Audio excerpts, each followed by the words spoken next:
Latest టెక్నాలజీతో ఈ hospital అనేది స్టార్ట్ చేశారు. సో, ఫర్దర్ ట్రీట్మెంట్ ఎలా ఉండబోతుంది? పేషెంట్స్‌కి ఎలాంటి ట్రీట్మెంట్ అనేది ఉంటుంది సార్ మన హాస్పిటల్‌లో? మెయిన్ కన్సర్న్ ఏంటంటే సార్, ఇప్పుడు తెలంగాణ, ఆంధ్ర రాష్ట్రాలలో షుగర్ పేషెంట్స్కి కాళ్ళ గాయాలయ్యి, ఆ కాళ్ళ గాయాలని కొట్టేసే పరిస్థితి ఉంది. ప్రతి నెల 300 నుంచి 500 మందికి కాళ్ళు కొట్టేసే పరిస్థితి ఉంది. ఖచ్చితంగా ఏదో ఒక మూల, ఏదో ఒక హాస్పిటల్లో, అది గవర్నమెంట్ హాస్పిటల్ కావచ్చు, ప్రైవేట్ సెంటర్స్ కావచ్చు, ఆర్ఎంపీ సెంటర్స్ కావచ్చు, డిస్ట్రిక్ట్ లెవెల్స్ కానీ, స్టేట్ లెవెల్లో ఎక్కడ చూసినా ఏదో ఒక హాస్పిటల్, ఏదో ఒక చోట ఒక పేషెంట్ కాలు కొట్టేయడము, వేలు కొట్టేయడము, మోకాలు పైకే కొట్టేయడము అనేది బాగా కామన్గా జరిగిపోతుంది ఈ మధ్య. ఒకప్పుడు డయాబెటీస్ రిచ్ మ్యాన్స్ డిసీజ్ అని పిలిచేది. రిచ్ మ్యాన్స్ డిసీజ్ ఓన్లీ ఎవరికైతే లైఫ్ స్టైల్స్ డిఫరెంట్ ఉండేదో, ఎవరైతే కష్టార్జితం చేసుకునే వాళ్ళు కదా, వాళ్ళకి మాత్రమే డయాబెటీస్ అనేది ఉండేది. ఇప్పుడు ఆల్మోస్ట్ అందరికీ 10 మందిలో 5-6 మందికి డయాబెటీస్ ఉంటుంది. మన ఫ్యామిలీలోనే నలుగురిలో ఖచ్చితంగా ఒకరికో ఇద్దరికో డయాబెటీస్ ఉంటుంది. వాళ్ళందరికీ డయాబెటిక్ న్యూరోపతి, పెరిఫెరల్ న్యూరోపతి వస్తుంది, డయాబెటిక్ వాస్కులర్ డిసీజ్, కాళ్ళకి రక్త సరఫరా తగ్గిపోవడం, ఇలాంటి సమస్యలు అందరూ ఎదుర్కొంటున్నారు. అది at the end of the day సరైన అవేర్నెస్ లేక, సరైన నాలెడ్జ్ లేక గాయాలై ఆ గాయాలు కొట్టేసే పరిస్థితి వస్తుంది. సో ఇక్కడ అడ్వాన్స్ వూండ్ హీలింగ్ క్లినిక్స్ అనేది నేను స్థాపించింది. The main intention is to prevent amputations. Telangana, Andhra రాష్ట్రాలలో కాలు కొట్టేసే పరిస్థితి తగ్గాలి. యాంపుటేషన్ ఫ్రీ తెలంగాణ స్టేట్ని, ఆంధ్ర స్టేట్ని నేను చూడాలనే నా డ్రీమ్ ప్రాజెక్ట్ ఇది, అడ్వాన్స్ వూండ్ హీలింగ్ క్లినిక్స్ అనేది.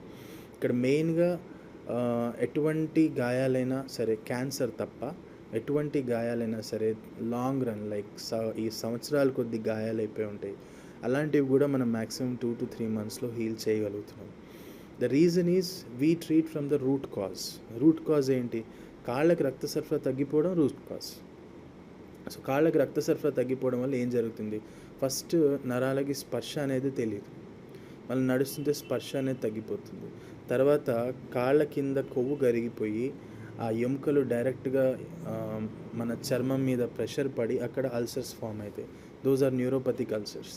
రక్త సరఫరా ఇంకా తగ్గిపోయి అక్కడంతా ఇన్ఫెక్షన్ అయ్యి బోన్ ఆస్టియోమైలిటిస్ డెవలప్ అవుతుంది. ఎముకలు కరిగిపోవడం, ఎముకలు ఇన్ఫెక్ట్ అవ్వడం, కుళ్ళిపోయే పరిస్థితి. ఆ విధంగా వేళ్ళు కొట్టేయడం, కాళ్ళు కొట్టేయడం జరుగుతుంది. దీన్ని మనం ఫస్టే గమనించి, ఫస్టే ఐడెంటిఫై చేయగలిగితే 100% బ్లడ్ సప్లై మనం ఇంప్రూవ్ చేయగలుగుతాం. బ్లడ్ సప్లై ఇంప్రూవ్ అయ్యే వరకు మనము ఒక గాయమైందని ఒక డాక్టర్ దగ్గరికి వెళ్ళంగానే దాన్ని గాయం కదా, అది విషం అవుతుంది, విషమై శరీరంలో పాకుతుంది కాబట్టి అది తీసేయడమే బెటర్. ప్రాణం ముఖ్యమా, కాలు ముఖ్యమా అంటే ప్రాణమే ముఖ్యమని అందరు కాళ్ళు కొట్టించేసుకుంటున్నారు. అది ప్రాబ్లం. సో అది మనం ఫస్టే ఐడెంటిఫై చేసి ఆ ఏరియాకి మనం సర్జరీ చేయకముందే బ్లడ్ సప్లై ఇంప్రూవ్ చేసిన తర్వాత సర్జరీ చేయగలిగితే 100% ఆ వూండ్ని ఫర్దర్గా యాంపుటేషన్ కాకుండా మనం కాపాడుకోగలుగుతాం. ఇంకా చాలా అడ్వాన్స్ థెరపీస్ వచ్చాయి. ఫర్ ఎగ్జాంపుల్, ఒక కాలు గాయం మానాలి అంటే ఆ కాళ్ళకి రక్త సరఫరా బాగుండాలి. రక్త సరఫరా తక్కువ ఉంది. రక్త సరఫరా తక్కువ ఉండడం వల్ల ఆ కాలు గాయం మానట్లేదు. మనమందరం ఏం చేస్తున్నాం? దానికి డ్రెస్సింగ్స్ పెట్టో, లేకపోతే ఆయింట్మెంట్లు పెట్టో, సమ్ ప్యాకింగ్స్ ఏవో చేసి రోజు కట్టుకట్టడం, మార్చడం, ఇదే జరుగుతుంది. అంతే, షుగర్ కంట్రోల్ చేసుకో, అది తినక ఇది తినకని చెప్తారు. బట్ అక్కడ రూట్ కాజ్ బ్లడ్ సప్లై రాకపోవడం. సో బ్లడ్ సప్లై రానప్పుడు మా అడ్వాన్స్ థెరపీస్ ఎలా ఉండంటే, బ్లడ్ సప్లై రాకపోవడం వలన బ్లడ్ ద్వారా అందాల్సిన కండ పెరిగే పదార్థాన్ని, బ్లడ్ ద్వారా రావాల్సిన ఆక్సిజన్ మనమే డైరెక్ట్గా గాయానికి ఇవ్వగలిగితే ఆ గాయం 100% హీల్ అయ్యే ఛాన్సెస్ ఉంటాయి. ఒకటి. ఇంకా ప్రీమియం కేటగిరీలో చూసుకుంటే, బ్లడ్ సప్లై తగ్గిపోయింది, రక్త సరఫరా లేకుండా, అదే కొత్త రక్త నరాలే తయారైతే అసలు రూట్ కాజే సాల్వ్ అయిపోతుంది కదా. సో దానికి కూడా మా దగ్గర చాలా అడ్వాన్స్ థెరపీస్ ఉంటాయి. లైక్ స్టెమ్ సెల్ థెరపీస్ ఉంటాయి, we have got PRP therapies, we have got hyperbaric oxygen therapies, we have got laser therapies. చాలామందికి క్రానిక్ పెయిన్స్ ఉంటాయి, వాళ్ళందరికీ మాలిక్యులర్ హైడ్రోజన్ థెరపీస్. కొన్ని గాయాలు కుళ్ళిపోయి ఇన్ఫెక్షన్తో స్మెల్ బాగా వస్తాయి, వాళ్ళందరికీ ఓజోన్ థెరపీస్. సో దానికి కావాల్సింది ఏంటి? దానికి మంచి ఆక్సిజన్ కావాలి. లైఫ్ అనేది ఆక్సిజన్. ఆక్సిజన్ లేకపోతే లైఫ్ లేదు. సో ఏ భాగానికి అయితే ఆక్సిజన్ లేదో ఆ భాగం కుళ్ళిపోవడం, చెడిపోవడం జరుగుతుంది. సో బ్లడ్ ఫ్లో ఇంప్రూవ్ అవ్వాలి. లేదు అంటే బ్లడ్ ద్వారా అందాల్సిన ఆక్సిజన్, కండ పెరిగే పదార్థాలు అక్కడ అందియాలి. ఆ విధంగా 100% మనం వూండ్స్ని ఇంప్రూవ్ చేయగలుగుతాం. చాలా ఫాస్ట్గా రికవరీ ఉంటుంది. That is the whole concept. Second thing, గాయం మానడం అనేది ఒక భాగం అయితే గాయం మానడం అనేది ఒక భాగం అయితే మానిన తర్వాత మళ్ళీ రాకుండా ఉండాలి. సో రాకుండా ఉండాలంటే దానికి కంపల్సరీగా దాని మీద ప్రెషర్ పడద్దు. ఇప్పుడు ఒక కాలుకి గాయమైంది, కాలుకి గాయం అయితే ఆ కాలు గాయం ఏం చేస్తున్నాం, ఆ కాలు మీద మనం అలాగే నడిచేస్తున్నాం, ఆ గాయం అనేది మానట్లేదు, ఇంకా ఎక్కువైపోతుంది. ఫర్ ఎగ్జాంపుల్ అదే గాయం మన చేతి మీద అయి ఉంటే, ఆ చేతి మీద మనం ఒక 70-80 కిలోలు బరువు వేసి తొక్కుంటే ఆ గాయం మానుతుందా? మానదు. కానీ మన కాళ్ళ విషయానికి వచ్చేసరికి అదే కాలు గాయం మీద మనం 70-80 kgs వెయిట్తో నడుస్తూ ఉంటాం. It is said diabetic patients walk to death అని. సో మీనింగ్ అదే, అంత పెద్ద గాయం మీద మీరు బరువు వేసి నడుస్తున్నారు. ఆ నడవడం వలన ఆ గాయం అనేది ఇంకా పెద్దగా అవుతూ ఉంటుంది, ఇంకా డ్యామేజ్ అవుతూ ఉంటుంది, బోన్స్ అన్నీ ఇంకా చెడిపోతూ ఉంటాయి. సో ఇక్కడ మనం చేయాల్సింది ఏంటంటే దాని మీద బరువు పడకూడదు. దాని మీద ఎప్పుడైతే బరువు పడకుండా దానికి సంబంధించి అలా అని నడవకుండా ఎలా ఉంటాం? సో దానికి సంబంధించిన off loading footwear, customized footwear ఇవ్వాలి. ఆ కస్టమైజ్డ్ ఫుట్వేర్తో దాని మీద బరువు పడదు, మెల్లగా మనం నడక కంటిన్యూ చేసుకోవచ్చు, ఇంటి పనులు చేసుకోవచ్చు. ఆ విధంగా ప్లాన్ చేసుకోవాలి. కొన్ని పరిస్థితుల్లో even footwear is also not recommended. That depends, case బట్టి అది వ్యారీ అవుతూ ఉంటుంది. సార్ ఇప్పటిదాకా ఎన్ని కేసులు మీరు హ్యాండిల్ చేయడం జరిగింది sir? So almost 500 to 700 patients we have handled, and more than that ఏంటంటే my keen interest is in burns patients, కాలిపోయిన పేషెంట్. ఎందుకంటే ఒక కాలిపోయిన పేషెంట్కి ఉన్న బాధ అవస్థ ఒక పార్ట్ అయితే, కాలిపోయి బతికిన పేషెంట్స్కి జీవితాంతం ఒక నరక యాతన ఉంటుంది. ఆ గాయాలన్నీ టైట్ అయిపోయి కంట్రాక్చర్స్ ఫామ్ అయ్యి తను అద్దంలో చూసుకోలేక ఎంత సఫర్ అయ్యి ఎందుకు బతికానరా దేవుడా అనే బాధ వాళ్ళలో చాలా ఎక్కువ ఉంటుంది. So my prime focus burns patients. Burns పేషెంట్స్లో ఖచ్చితంగా గాయాలు త్వరగా మానడానికి కావాల్సిన latest technologies like hyperbaric oxygen therapy chambers, stem cell therapies. In fact burns patients మనం చూస్తే అసలు ఎక్కడ కూడా స్నానం చేపియరు, అసలు బర్న్స్ పేషెంట్ ముట్టుకోవడానికే భయపడతారు. అలాంటిది మన దగ్గర we have got Hubbard bath tanks. దాంట్లో పేషెంట్స్ స్నానం చేయడమే కాకుండా దాంట్లో టర్బైన్స్ అటాచ్ అయ్యి ఉంటే దాంట్లో ప్రెషర్ ఇవ్వడం వల్ల హ్యాండ్ మూమెంట్స్, లెగ్ మూమెంట్స్ వాటర్లో చాలా తేలికగా జరుగుతాయి. ఆ విధంగా మూమెంట్స్ మెయింటైన్ అయితే కంట్రాక్చర్స్ ఫామ్ కావు. అండ్ వూండ్ హీలింగ్కి ఇప్పుడు చర్మం లేదు, కండ లేదు. సో దానికి సంబంధించిన చాలా అప్డేటెడ్ మెటీరియల్ లైక్ డర్మల్ సబ్స్టిట్యూట్స్ అని, స్కిన్ రావడానికి we have got umbilical card extracts అని, అమ్నియాటిక్ లేయర్ మెంబ్రెయిన్స్ అని, we have got fibronectin sprays అని, రకరకాలు ఉన్నాయి. వాటన్నిటితో చాలా త్వరగా మనం ఒక కాలిపోయిన పేషెంట్కి మళ్ళీ ఇంకో చేట నుంచి తోలు తీసి వేయకుండా మనకి ఈవెన్ ఆర్టిఫిషియల్ స్కిన్స్ ఇట్లాంటివి చాలా అవైలబుల్ ఉన్నాయి ఈరోజున్న మార్కెట్లో. కానీ ఈ అవగాహన జనాల దాకా రీచ్ కావట్లేదు. అందుకే ఈరోజు సివిఆర్ ఛానల్ ద్వారా ఈ మెసేజ్ అందరికీ రీచ్ అవ్వాలనే ఈరోజు ఇంటర్వ్యూ చేస్తున్నాం. అండ్ మా అడ్వాన్స్ వూండ్ హీలింగ్ క్లినిక్స్ సర్వీసెస్ని అందరు యూటిలైజ్ చేసుకోవాలి. మీ గాయాలకి మానిపోని సంవత్సరాల తడబడి మానని గాయాలన్నిటికీ మనకి ఇదొక definitely it will be an answer to all your problems. Sir ఫైనల్గా ఎన్ని బ్రాంచెస్ ఉన్నాయంటారు అసలు మన హాస్పిటల్కి సంబంధించింది? దాంట్లో ఏం స్పెషాలిటీస్ ఉన్నాయి? సో అడ్వాన్స్ వూండ్ హీలింగ్ క్లినిక్స్లో first floor is podiatry centre అనుకున్నాం. ఆల్ పొడియాట్రీ సర్వీసెస్ అంటే ఫుడ్ రిలేటెడ్ సర్వీసెస్ ఇక్కడ ఇస్తున్నాం. సెకండ్ ఫ్లోర్లో we have got hyperbaric chambers, oxygen therapies and ఈ ఫుట్ అనాలిసిస్, గెయిట్ అనాలిసిస్, దాంతోపాటు కస్టమైజ్డ్ ఫుట్వేర్, ఇలాంటి రకరకాల థెరపీస్ అన్నీ సెకండ్ ఫ్లోర్లో జరుగుతాయి. థర్డ్ ఫ్లోర్లో మేము బర్న్స్ పేషెంట్స్కి ప్రత్యేకంగా ఒక సెపరేట్ ఫ్లోరే కేటాయించాం బర్న్స్ పేషెంట్స్కి. మా ఫస్ట్ ఫ్లోర్ నాకు నేర్పిన గురువు డాక్టర్ ఏపీఎస్ సూరి ఢిల్లీలో, ఆయన దగ్గర నేర్చుకున్నాను. కాబట్టి ఈ పొడియాట్రీ అనేది నార్త్ ఇండియాలో ఎక్కువ ఫేమస్ మన సౌత్ కంటే. అది నేను Indian podiatry association president doctor APS Suri, ఆయన ద్వారా నేను ఈ విద్యను నేర్చుకుని ఈరోజు ఇక్కడ పొడియాట్రీ మన సౌత్ ఇండియాలో ఆంధ్ర తెలంగాణ రాష్ట్రంలో ఎక్కువ చేయగలుగుతున్నాం. సో ఆయన పేరు మీదనే ఈ ఫస్ట్ ఫ్లోర్ని డెడికేట్ చేశాం. డాక్టర్ ఏపీఎస్ సూరి ఫ్లోర్ అనే దీని పేరు పెట్టాను. అలాగే థర్డ్ ఫ్లోర్ బర్న్స్కి నేను డాక్టర్ రమాకాంత్ బేమ్డే ఔరంగాబాద్లో ఆయన దగ్గర నేను ట్రైనింగ్ చేసి నేర్చుకున్నాను. సో ఆయన కూడా నాకు ఇంకొక పెద్ద మెంటర్, మా గురుగారు. సో ఆయన పేరు మీద డాక్టర్ రమాకాంత్ బేమ్డేస్ థర్డ్ ఫ్లోర్ బర్న్స్ వార్డ్ అన్నట్టు పేరు పెట్టాము. So these are the services, and we are also spreading to Jubilee Hills, Nalgondalo, and Vijayawada, Vizag. These are our main areas of concern where we are going to start our branches. Okay sir, thank you.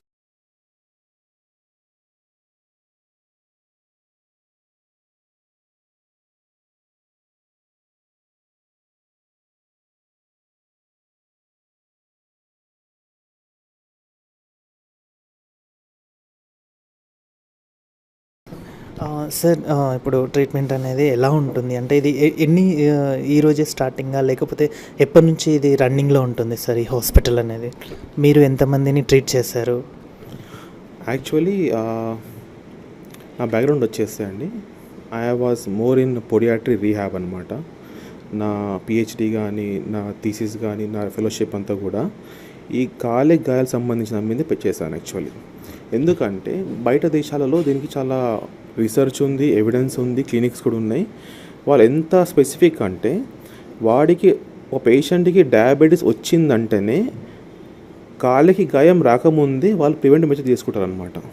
అంత అడ్వాన్స్గా ఉంది. కానీ మన దగ్గర ఏంటిదంటే, వాడికి diabetes వచ్చి 10-15 ఏళ్ళు దానిని పాడు చేసుకొని వూండ్ తెచ్చుకొని మన దగ్గరకు వస్తారు. సో మన సంతోష్ మూర్తి సార్ ఏంటిదంటే, he will treat the diabetic wounds. నా పాట ఏంటిదంటే, హౌ టు ప్రివెంట్ దెమ్. అంటే ఈ వూండ్స్ అనేటివి సడన్గా రావు, they have a journey. First స్లోగా కాళ్ళకు సంబంధించిన నర్వ్స్ వీక్ అవుతాయి. ఇట్ ఈస్ కాల్డ్ న్యూరోపతి అంటాం. ఆ నర్వ్తో పాటు మెల్లగా ఆ బ్లడ్ సప్లై పోతుంది, వాస్కులోపతి అంటాం. తర్వాత ఆ మజిల్స్ కూడా వీక్ అవుతూ ఉంటాయి, ఆల్టర్డ్ బయోమెకానిక్స్ అంటాం. తర్వాత అట్లా ఒక కాళ్ళకు సంబంధించిన స్కిన్ కానీ, బోన్ కానీ, నర్వ్ కానీ, ఆర్టరీస్ కానీ, ఆ సిస్టమ్ అంతా పాడుతూ కింది నుంచి భారం పడడం వల్ల ఈ entire combination leads to pressure wounds. అంటే దీనికి ఎందుకు అంటే, దీనికి ఒక పుండుకి 100 కారణాలు ఉన్నప్పుడు ట్రీట్మెంట్ కూడా 100 రకాలు ఆలోచించాలి. సో రిహాబ్ పర్స్పెక్టివ్ ఏంటిదంటే, కింది నుంచి మనం ఒక అడిగేసినప్పుడు గ్రౌండ్ రియాక్షన్ ఫోర్స్ ద్వారా వచ్చే ఫోర్సెస్ని మనం తగ్గించుకుంటే we can solve 50% of the wounds.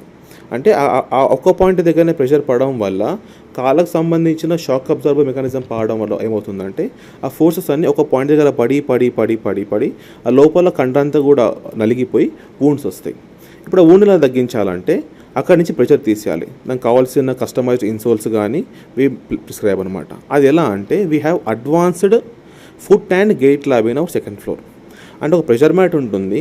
మన చూడనికి కాలు బాగా ఉన్నా దాని మీద ఒక 5 అడుగులు వేస్తే ఆ వేసిన అడుగులలో ఎంత ప్రెషర్ పడుతుంది, ఎక్కడ పడుతుంది, ఎంతసేపు పడుతుంది, ఈ యొక్క డేటా రాగానే మనం ఫ్యూచర్లో వచ్చే గాయం కూడా ఆపేస్తాం అనమాట. అంటే గాయం రాకపోయిన వాడికి ఫుట్ యాట్ రిస్క్ అంటాం. అది హై రిస్కా లో రిస్క్ అని చేసుకొని మనం ఆ పేషెంట్ కావాల్సిన ట్రీట్మెంట్ ఇచ్చేసేసి అవేర్నెస్ ఇచ్చేస్తే హీ విల్ హీల్. అంటే ప్రతి ఒక్క ఫుట్ని మనం వూండ్ దాకా కూడా వెళ్ళకుండా కాపాడే ఫెసిలిటీ వీ హ్యావ్ అనమాట. And we see at least 10 patients per day. వాళ్ళకి అవగాహన ఉండదు, మేము వాళ్ళతో టైం స్పెండ్ చేసేసి దాని యొక్క ఇంపార్టెన్స్, మీకు కాల్సిన రిస్క్ని మేము అనలైజ్ చేసి వాళ్ళకి చూపించడం వల్ల they get more awareness and they discipline. అంటే ఒక డిసిప్లిన్ ద్వారా ఆ కాళ్ళకి మన ఫేస్కి ఎంత కేర్ ఇస్తామో కాళ్ళకి అంత కేర్ ఇచ్చేసుకొని వీ కెన్ ప్రివెంట్ వూండ్స్ అనమాట. సార్, దీని బ్రాంచెస్ కానీ తర్వాత ఇన్సూరెన్స్లు ఏమన్నా ఉన్నాయా దీనికి? So right no we have insurances and many people are coming అనమాట. అంటే మేము వాడే స్కీమ్స్ని బాగా ఎక్స్ప్లెయిన్ చేస్తున్నాం కాబట్టి చాలామంది patients itself are insurance agents. అంటే వాళ్ళు చూసి సఫరింగ్ చేసి వాళ్ళు ముందుకు వచ్చి we are collaborating with many people. We have other associations in Amberpet and in other hospitals also. వాళ్ళు ఇన్ పేషెంట్ ఉంటే మాత్రం ఇన్సూరెన్స్ ఉంటుంది, అవుట్ పేషెంట్కి మాత్రం we have very few but as people are coming forward. Within short టైంలో మాకు we are covering maximum insurance companies. So irrespective of financial conditions అనమాట. అంటే వాడు పేదోడైనా ధనికుడైనా అఫోర్డబుల్ ఉన్నా లేకపోయినా సరే సమ్ పాయింట్ ఆఫ్ కేర్ అంటాం, పిఓసి పాయింట్ ఆఫ్ కేర్, అంటే వాడికి కేర్ రావాలి, అలా ప్లాన్ చేస్తున్నామండి. సార్, ఫైనల్గా అంటే ఒక పర్సన్కి యాక్సిడెంట్ అయ్యి కాల్ తీసేసే సిచ్యువేషన్ అనేది వచ్చింది. సో కొంతమందికి తీసేసిన పరిస్థితి కూడా ఉంది. అలాంటి వాళ్ళకి ఇంకేదైనా అడ్వాన్స్ ట్రీట్మెంట్ ఏమన్నా ఉందా? అంటే యాక్సిడెంట్ వల్ల అంటే ట్రోమా కాబట్టి వెళ్ళిపోతుంది. కానీ డయాబెటీస్ ఏంటిదంటే ఇట్స్ స్లో పాయిజన్. అంటే అది జస్ట్ 1% అలా యాడ్ అవుతూ కాలు పాడైపోతుంది అనమాట. సో ట్రోమాటిక్ వూండ్స్ అది తీయాల్సింది ఎమర్జెన్సీలో. డయాబెటిక్ వూండ్ ఏంటిదంటే ఆ వూండ్ డెవలప్ ఎలా చెప్పాను కదా, ఇట్స్ హ్యావ్ ఎ జర్నీ. అదొక 3 days 4 days 5 days years time తీసుకున్నది 5 years 10 years టైం తీసుకుని డెవలప్ అవుతుంది. సో అలా స్లోగా ఊండ్ డెవలప్ అవుతున్నప్పుడు విత్ టైమ్ అండ్ పేషెన్స్తో పాటు ఆ ఊండ్ మనం గ్రహించి దీనికి కారణం ఏంటిది, నర్వా, ఆర్టరియా, బ్లడ్ సప్లైయా, న్యూట్రిషనా, బయోమెకానిక్సా, లేకపోతే ఎనీ అదర్ కండిషన్ అలా కనుక్కుంటే రివర్స్ చేసామనుకోండి స్లోగానే వీ కెన్ రివర్స్ ఇట్. ఆ టైంలో మాత్రం we can save the legs. Sir హాస్పిటల్ని పబ్లిక్లోకి ఎలా తీసుకెళ్దాం అనుకుంటున్నారు? అంటే లైక్ క్యాంప్స్ కానీ అదేమన్నా అరేంజ్ చేయండి సార్. ఇప్పుడు వరకు మాకైతే 99.9% మా publicity is done by mouth to mouth అండి. ఒక పేషెంట్ హీల్ అవుతున్నప్పుడు వాళ్ళు తన కాలనీలో, వాళ్ళ ఒక సంఘంలో, వాళ్ళ ఒక ఫ్యామిలీ స్ప్రెడ్ చేయడం వల్లనే we are getting maximum patients and they are very happy. Camp support అన్నట్టు మేము every 2nd Tuesday and 4th Tuesday ప్రస్తుతం అయితే నల్గొండలోని ఒక లోకల్ ఎన్జిఓస్తో కలిసి మారుమూల గ్రామాలలో, చిట్యాల దగ్గర కొన్ని మండలాలలో ఒక మార్నింగ్ నుంచి ఈవినింగ్ వరకు క్యాంప్స్ పెట్టేసుకొని కనీసం 50 to 70 పేషెంట్స్ చూస్తున్నాం పర్ డే. వాళ్ళ ఫుడ్ స్క్రీనింగ్ ఎవాల్యుయేషన్ చేసుకొని వాళ్ళ sensory neuropathy, motor neuropathy, biomechanics, food scanning తీసేసుకొని దానికి వాళ్ళకి ఎక్స్ప్లెయిన్ చేస్తున్నాం. అంటే ఒక మారుమూలలో అసలు డయాబెటిక్ వల్ల కాళ్ళకి గాయం వస్తే కూడా వస్తుందని తెలియని రైతులకి కూడా, అలాంటి వాళ్ళకి కూడా తీసుకొని వాళ్ళ రిస్క్ ఉంటే వాళ్ళకి ఎడ్యుకేషన్ చేస్తున్నాము. అక్కడికక్కడనే అఫోర్డబుల్ ప్రైసెస్లో ఫుట్వేర్ చేయడం వల్ల అవుతుందంటే వీఆర్ ప్రివెంటింగ్ దెమ్. అంటే సిటీలో చాలా ఉంటాయి అవకాశాలు, కానీ విలేజెస్ వాళ్ళకి తెలియదు అనమాట. ఓ డయాబెటిక్ వల్ల పుండు వస్తుందనే విషయం కూడా తెలియదు వాళ్ళకి. సో అలాంటి వాళ్ళకి కూడా మేము వెళ్తున్నాము and we are doing services also for our both city people and village people. Sir other కంట్రీస్లో దీని గురించి అవేర్నెస్ అనేది బాగా ఉంది. సో మన ఇండియాలో అనేది చాలా తక్కువగా ఉంది. సో గవర్నమెంట్ నుంచి ఏదైనా దీనికి స్టాట్స్ ప్రకారం చూస్తే అండి ప్రపంచంలో ఇండియా టాప్, ఇండియాలో Hyderabad top in diabetes. Awareness అంటే గవర్నమెంట్ నుంచి కూడా రావాలి, కానీ మనం మొత్తం గవర్నమెంట్ని పెట్టలేము. దానికి ఎన్జిఓస్ కానీ ఈవెన్ స్కూల్ టీచర్స్ ఆల్సో కూడా వాళ్ళకి పిల్లలకు ఎడ్యుకేషన్ చేయడం వల్లనో, ఒక కాలేజ్ లెవెల్లో ఒక చిన్న డిబేట్ వల్లనో, కోర్సెస్ వల్లనో, మీ మీడియా ద్వారానో ఒక చిన్న ఇన్ఫర్మేషన్ వల్ల స్ప్రెడ్ అవుతుంది. గవర్నమెంట్ చేస్తుంది, కానీ మొత్తం ఇంత పెద్ద పాపులేషన్ గవర్నమెంట్ అంటే కష్టమే. కానీ మనం కూడా మన బాధ్యత నిర్వహించుకుంటూ, నాకు తెలుస్తుంది ఇప్పుడు విషయం దాన్ని నేను షేర్ చేసుకోవాలి. గవర్నమెంట్ నుంచి ఎలా అంటే ఒక డయాబెటిక్ పేషెంట్ బయట దేశంలో ఒక డయాబెటిక్ పేషెంట్ హాస్పిటల్కి వెళ్ళగానే వాడికి డయాబెటిక్ రెటినోపతి టెస్ట్ అవుతుంది, నెఫ్రోపతి అంటే కిడ్నీ సంబంధించి టెస్ట్ అయిపోతుంది, పోడియాట్రీ న్యూరోపతి కాల్ టెస్ట్ అయిపోతుంది. అంటే day 1 వాడికి కన్ను, హార్ట్, కిడ్నీ అండ్ కాళ్ళ సంబంధించి టెస్ట్లు అవుతూ ఉంటాయి. But still we have big population, we have budget issues అట్లా అని చెప్పలేం. కానీ కనీసం మనం ప్రజలలో అవగాహన ఉంటే ఎవ్రీ 1 year వాడి బర్త్డే రోజు, యానివర్సరీ రోజునో ఇఫ్ గివ్ ఒక అవేర్నెస్ వల్లనో వాడికి ఉన్నా లేకపోయిన ప్రాబ్లమ్స్ అట్లీస్ట్ ఒక ఐ టెస్ట్, ఒక హార్ట్ టెస్ట్, ఒక కిడ్నీ టెస్ట్, ఒక ఫుడ్ టెస్ట్ చేసుకుంటే అది చిన్నగా ఉన్నప్పుడు మనం బయటపడుకోవడం అనుకోండి maximum we can reverse it back with cheapest of the lowest of the costest. దాన్ని మనం డిలే చేసుకొని నాకేమవుతుందిలే నేను పర్ఫెక్ట్గా ఉన్నాను కదా అని ఒక ఫాల్స్ మనం ఓవరాల్ ఉన్నప్పుడు ఏమవుతుందంటే దే టేక్ టైమ్స్ ఆ వూండ్ టైం తీసుకొని బయటపడుతుంది. సో ఈవెన్ గవర్నమెంట్ నుంచి, నాన్ గవర్నమెంట్ ఆర్గనైజేషన్ నుంచి కూడా చేస్తున్నారు. ఇంకా బాగా చేయాలి, ఎందుకంటే మన పాపులేషన్ అలానే పెరుగుతుంది. మనం డయాబెటిక్ పాపులేషన్ కూడా చైనాని బీట్ చేస్తాం. We are leading diabetic capital of the world. Thank you so much sir, చాలా వండర్ఫుల్ ఇన్ఫర్మేషన్ ఇచ్చారు.